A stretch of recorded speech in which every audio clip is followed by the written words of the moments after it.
โอ้เห็ดนั้นแต่เด็กแต่เศร้าเลยบาทนี่ฮึโอ้ขักอะไรนั่นเนาะเผาเลยเอาละโอ้สบายดีเด้อสบายดีเผาแกบโดยเผาใส่กับขี้งัวโดยของแท้พี่น้องโอ้นานพักในกะอันนั้นแหละนี่โดยอ๋อตะนางได้บัดนี่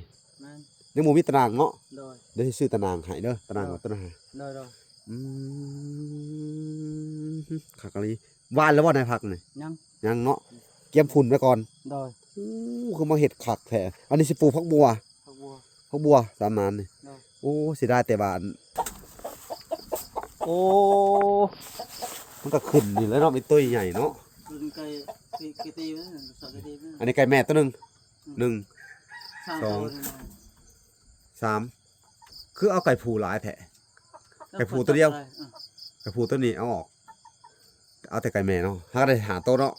มาเปลี่ยนปะเอา10 โตปะไปเบิ่งตัวนี้ควรนั่น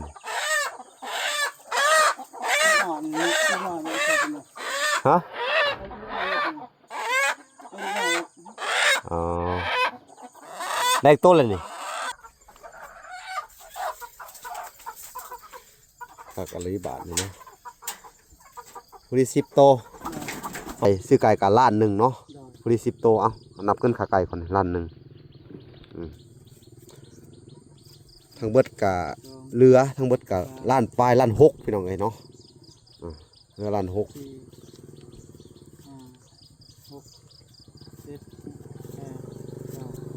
อันนี้ไก่ตัวละ100,000 10 โตกับ100,000เนาะอันนี้เอาไปให้เจ้าของเงินของไก่เขาเด้อ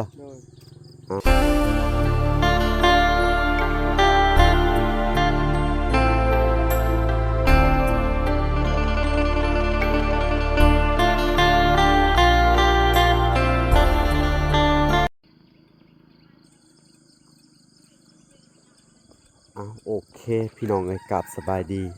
พ่อแม่พี่น้องเบิดสู่คนเนาะก็ยินดีเข้าสู่ช่อง YouTube ปลาสายบุญคุณธรรมคือเก่าสิ่งเก่าเช่นเคยพี่น้องเอ้ยเนาะทักทายสบายดี FC ทางฝั่งไทยและ FC ทางฝั่งลาวและ FC ทางต่างประเทศนำเด้อพี่น้องเอ้ยที่รับชมมอลาอยู่เนาะวันนี้ก็มาตำหนักพี่น้องเอ้ยเนาะเฮาก็มาเบิ่งไก่บ่ดอนที่จับไว้เนาะเรือทั้งอันเอื้อยผู้ที่เพิ่นอยู่นำพี่น้องจับไก่ไว้โอ้เพิ่นก็พังละคั่วพี่น้องเอ้ยนี่พังละคั่วแล้วก็มีบ้งนี่โอ้พี่น้องเอ้ยนี่โอ้มันเป็นตาญาตินะพี่น้องบ่นี่โอ้เป็นขนๆเลยเนี่ยยอดเลยตาญาตินะบ้งอันนี้มันสิมีผิดพี่น้องถ้าเขาจับอะไรมันสิลวกมือเขาผิดมันหลายพี่น้องเลยมาเบิ่งเพิ่นเอาเพิ่นซื้อไก่มาไว้เลยโอ้เห็ดนั้นแต่เด็กแต่เศร้าเลยบาทนี่ฮึโอ้ขักอะไรนั่นเนาะเผาเลยโอ้สบายดีเด้อเผาแกบเผาใส่กับขี้งัวของแท้พี่น้อง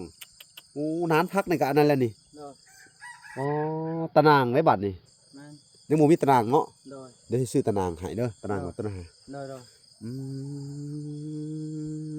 ขักอะไรว่านแล้วบ่ในพักนี่ยังเนาะเกี่ยมฝุ่นไว้ก่อนคือมาเห็ดขักแท้อันนี้สิปลูกผักบัวสามนานนี่โอ้สิได้แต่บานมุ้ยอันแถวนี้เขาบ่ซื้อผักเนาะเห็ดใหญ่ๆเนาะเห็ดชวนขยายออกมาสิคือดุแท้พี่น้องเอ้ยสุดยอดยอมหับเลยเพิ่นดุพี่น้องเอ้ยมากลนั่นแต่เช้าแท้ไปเบิ่งไก่บาดนี่พี่น้องเอ้ยตามนัดหมายว่าเขาสิซื้อให้เพิ่นพี่น้องเอ้ยโอ้ไม่ใช่นี่มันขึ้นไปง้อยเทิงโหเอาเร็วพี่ได้บัดนี้เขาไปได้บ่นี่โอ้มันง้อยอยู่หันเลยนั่นนะฮะไปเข้าไปโอ้มันขัดเนาะบนอันอยู่กันนี่มาแต่ว่านนี่หัวมาแต่ว่านนี่หัวนะเช้านี่เข้ามาไว้แล้วมันก็มาขี่ใส่อันนี้เนาะใส่แกบเอาแกบมาใส่อีกเด้อรู้สึกว่ามันจะบางเนาะ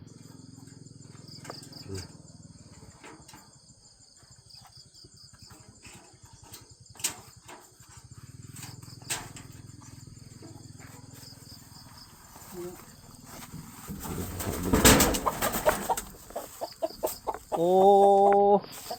มันก็ขึ้นนี่แล้วเนาะเป็นตัวใหญ่เนาะ ตัวไก่ไก่ตีมั้ยสองไก่ตีมั้ย อันนี้ไก่แม่ตัวหนึ่งหนึ่ง สอง สามคือเอาไก่ผูหลายแผะ ไก่ผูตัวเดียว ไก่ผูตัวนี้เอาออกเอาแต่ไก่แม่เนาะถ้าได้หาโตวเนาะมาเปลี่ยนปะเอา10 โตวปะไปเบิ่งตัวนี้พี่น้องเอ้ย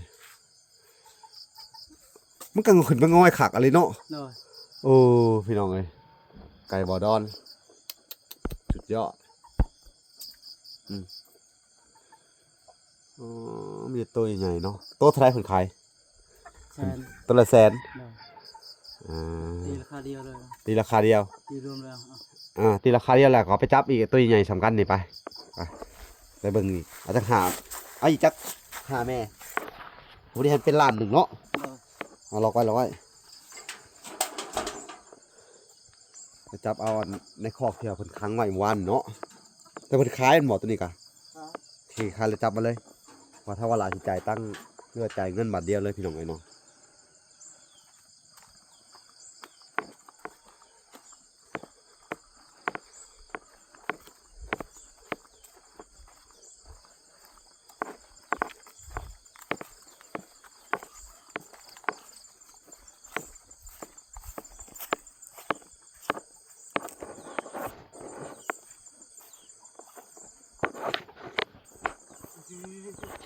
โอ้หมูกับพอหมูพี่น้องเอ้ยหมูน้อย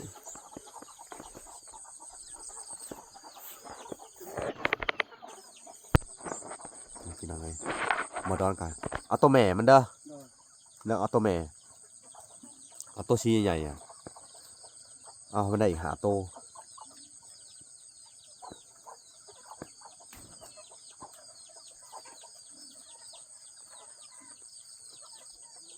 เวลาเขาเกลือจากไหนเนี่ยจะคล้ายแหละเขาไปบอลนี่เนาะประตูมันเนาะ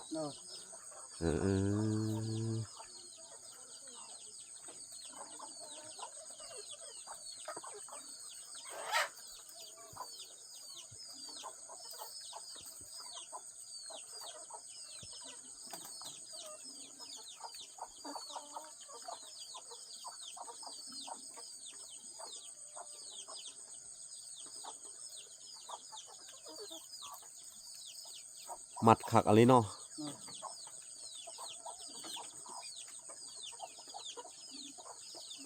พี่น้องเลยมัดขักมัดแน่พี่น้องเลยเนี่ย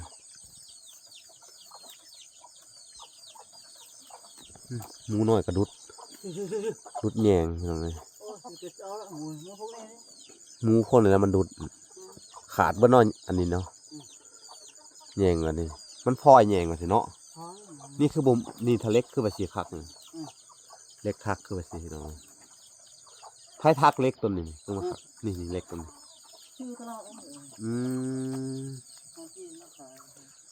จะเข้าไปกับปิดไว้ดินะเขาจับมัดไว้เอาถือตอกกับไปน้ำมัดไว้จะออกมาทีเดียวคอกในหน้ามันหลายกว่าหมูฮะคอกนั้นได้สาบุมีนะ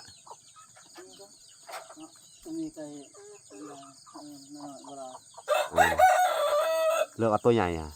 ให้เอาตัวละแสนตัวใหญ่เลยตัวน้อยบ่เอาเด้อเด็ดฮะสำนาฮะเห็นบ่มัดไว้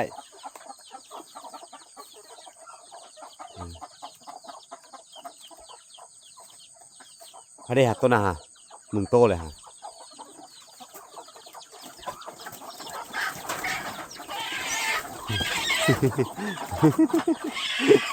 แต่เงินนี่ต้นนี้น้ำไหนนี่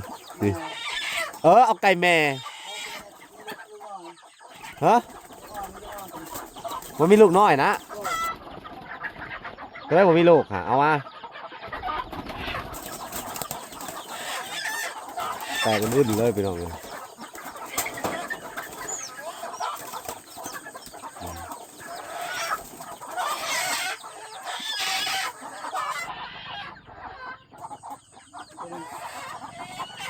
นี่ตัวหนึ่งคอกในเพิ่นก็เห็ดขักไปพี่น้องเลยเฮ้ยคอกในไม่ใช่แม่ใหญ่นี่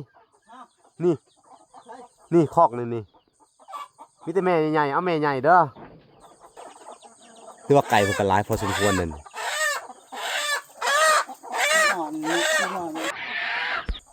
พี่น้องเอ้ยเพิ่นก็ได้5โตแล้วพี่น้องจะได้ไปปล่อยพอดีให้มันเป็น10พี่น้องเอ้ยเนาะก็มีแต่โตใหญ่ๆบาดนี้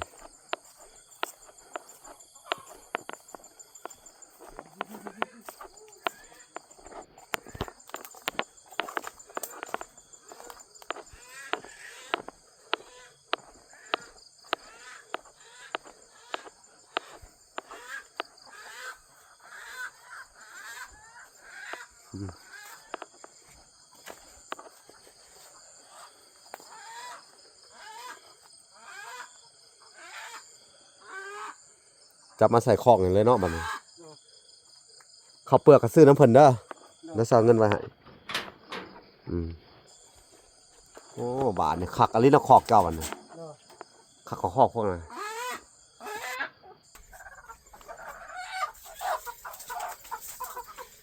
คักอะลิบาดนี่เนาะผู้ที่10โตเฮาก็สิบ่ได้เข้าไปพี่น้องเอ้ยเพราะว่ายันรบกวนไก่เนาะ ยกมาเยอะตึงงอตึงเลย วันนี้ขึ้นมึงง่อยเทิงเลย โดย อ๋อพี่น้องเอ้ยกลางคืนนี่มึงมีคนเห็นเด้นี่เนาะคักอะลิพี่น้องนี่ยังพันตารางโอ้ลงมาแล้วพี่น้องมึงมีตีกันเนาะ บ่ กูขึ้นไปง่อยแล้วเบลอยู่เทิงเนาะยังผ่านตารางเข้าไปเนาะผู้ที่10โตเนาะ โดย เอาโอเคบ่10โตเลย โอเคแล้ว โอเคเนาะ โดย เลี้ยงไว้อยู่บ่ มาอยู่ ไว้แมันบ่ โดย อันเฮาค้างมันไว้ประมาณนี่อีกจักเข้าสุกเกี่ยวข้าวแล้วเนาะ โดย เขาจะสิได้ปล่อยมันใหม่อีกทีหนึงเนาะเดี๋ยวทางเวลาก็สิได้มาติดตามเบิ่งเนาะ โดย ทางวดอนเกี่ยวข้าวแล้วจะได้ปล่อยไก่เพราะว่าปล่อยตอนนี้อันตรายเด้ แมน เขาเบิดเลยมันเห็ดเนาะ โดย ปล่อยเขาไว้เพิ่นก็หิวข้าวเนาะกินเลยโอ้คักอะลีบัดนี้เนาะ โดย ตัวละแสน โดย 10โตกับ10แสน ร้านนึง คักเนาะ โดย ล้านหนึงพี่น้องเอ้ยล้านกีบพี่น้องเอ้ยเนาะเอาเวลาก็สิได้จ่ายเงินให้เจ้าแล้วเอาไปให้อันเจ้าของไก่ โดย เด้อเพอเพิ่นบ่ได้มาบ่มื้อนี้ โดยเวลามา บ่ได้มาเนาะ โดย เอาเดี๋ยวเฮาอันสิไปเลาะเบิ่งอันนั้นอีกเจ้าจังสิจ่ายไก่ไป เรา รอเบิ่งสวนเจ้าอีกพี่น้องเอ้ยเพื่อเพิ่นไปหาจับไก่อิหยังมาเรียบร้อยแล้วพี่น้องเอ้ยเดี๋ยวมาคุยกันเรื่องสวนอีกเนาะพี่น้องเนาะแล้วก็จะเอาเงินให้ค่าอันนี้ตะนางเลยพี่น้องเอ้ยให้มันไปซื้อเองได้เนาะ ได้อยู่ ตะนางเขียวตัวนั้นได้ โอ้หอมอยู่มันต้องมา30แล้ว ฮึ เป็นรสหอม 30 เมตรเจ้าก็วัดไปติอันน่ะเม็ดละ15,000 กีบพี่น้องเอ้ยเม็ดละ15,000มันจักเม็ดอันนี้นี่ 30ได้อยู่ ค่อยซื้อนะหั่น20เม็ด ถ้ามันก็มาจุบตัว เนี่ย หอม30นะเท่าไหร่วะ จะไล่มึงเลย โดย ไล่อันวัดมึงดูดิเอาไม้มาวัดมึงดูมาไล่มึงดูดีดูไม้ตัวนั้นแหละนี่เม็ดหนึ่งก็สิประมาณนี้แหละนี่ โอเคว่ะ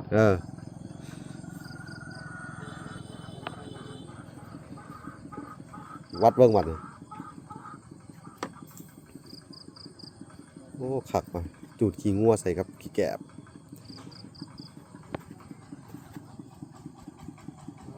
เออ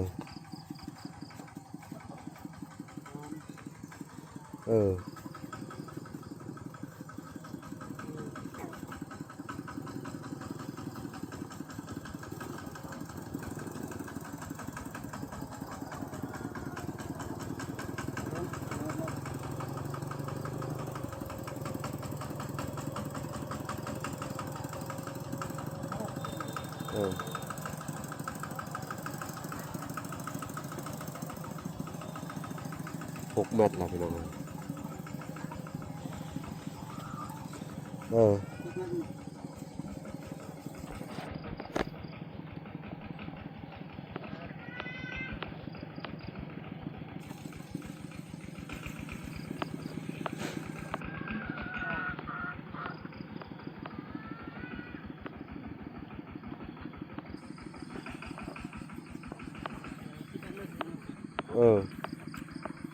ถ้าเข้าไปในมันชุดเลย10 เมตรเอา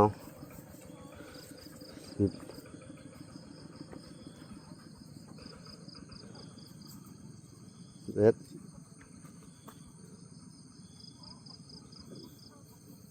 สอง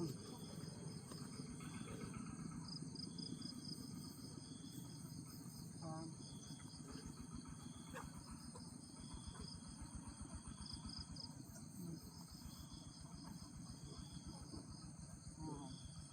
15 ห้าละ อืม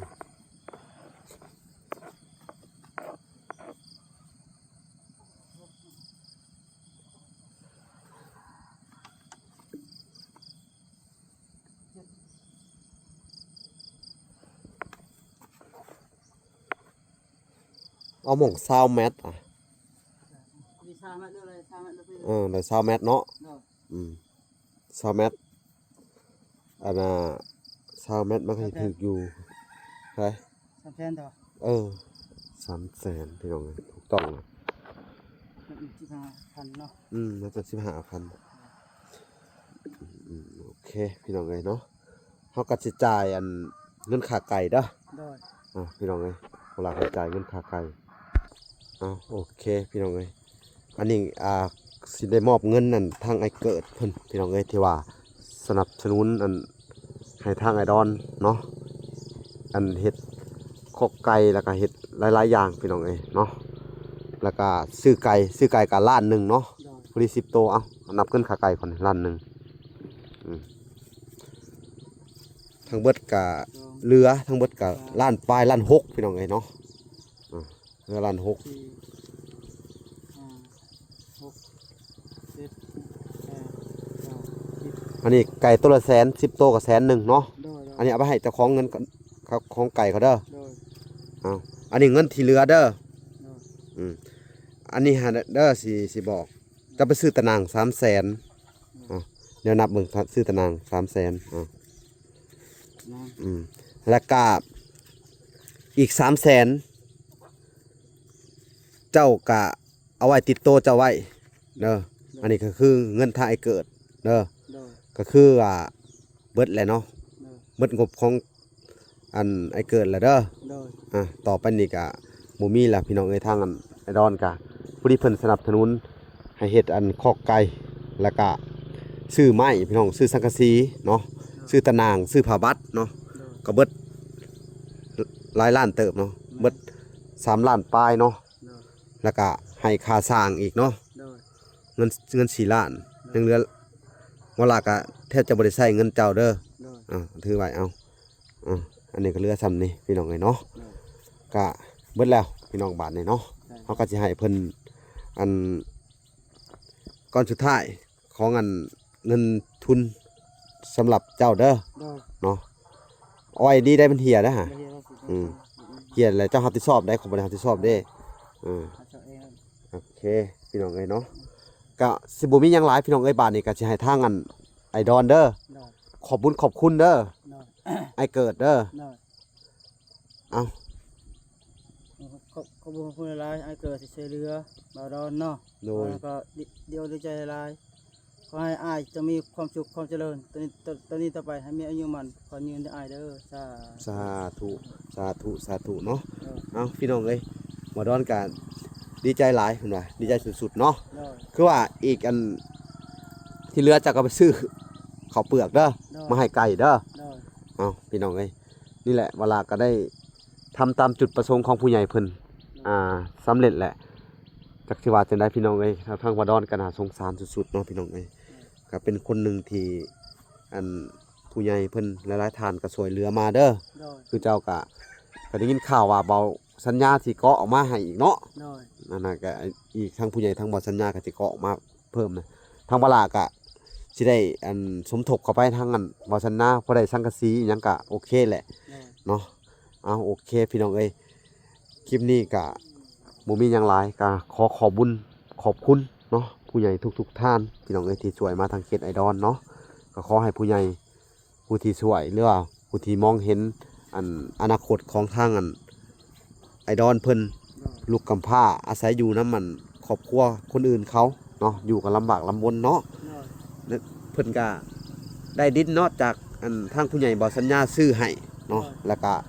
ผู้ใหญ่ทางบลาก็ได้นี่แหละได้สร้างกระต๊อบเนาะทางอันเมตู้ USA แล้วก็ทางอันเมทอนแก้วเนาะแล้วก็ทางไอเกิดเพิ่นก็อันสร้างอัน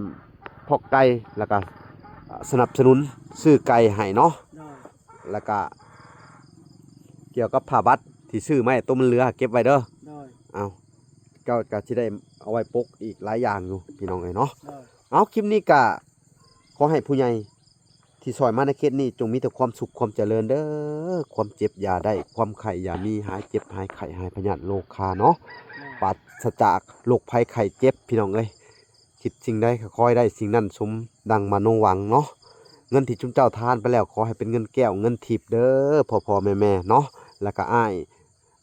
เอื้อยทั้งหลายพี่น้อง FC ทั้งหลายที่เบิ่งคลิปเนาะที่ว่าบ่คำโฆษณาในช่องบ่ละขอให้ทุกคนเนี่ยมีแต่ความสุขความเจริญเด้อสาธุสาธุเนาะมั่งมีสีสุขร่ำรวยเงินทองสาธุเนาะเงินผู้ใหญ่ทุกบาททุกดอนเนาะท่านไปแล้วก็ขอให้เป็นเงินแก้วเงินทิพย์ไหลคืนมา100 เท่าพันเท่าหมื่นเท่าแสนเท่าล้านเท่าเป็นมหาเศรษฐีสาธุเด้อเนาะเอาคลิปนี้ก็บ่มีหยังหลายพี่น้องเอ้ยทั้งเวลาก็สิได้ขอตัวลำลาไปก่อนพี่น้องเอ้ยก็สิได้พบพ่อกันอีกอันอยู่ทางอันบ้านน้องแนนนาแล้วก็สิได้เข้าไปหาบ้านน้องตุ้ยต่อไปอัปเดตน้องตุ้ยเพราะว่าทั้งเวลาก็ได้สั่งไม้สั่งหยังไว้แล้วเนาะเรือนชานเพิ่นก็ใกล้สิแล้วแหละทางน้องตุ้ยก็เนาะสั่งไม้อันหลังคาบันไดเวลาก็ต้องสิได้ไปจ่ายค่าหลังคาบันไดอีกทีนึงพี่น้องเอ้ยเอาไปพบพ่อกันอยู่ทางบ้านน้องตุ้ยเลยพี่น้องโอเค พอกันใหม่คลิปหน้าคลิปนี้ขอกล่าวคำว่าสบายดีและสวัสดีเด้อบ่าวดอนบ๊ายบาย อ่า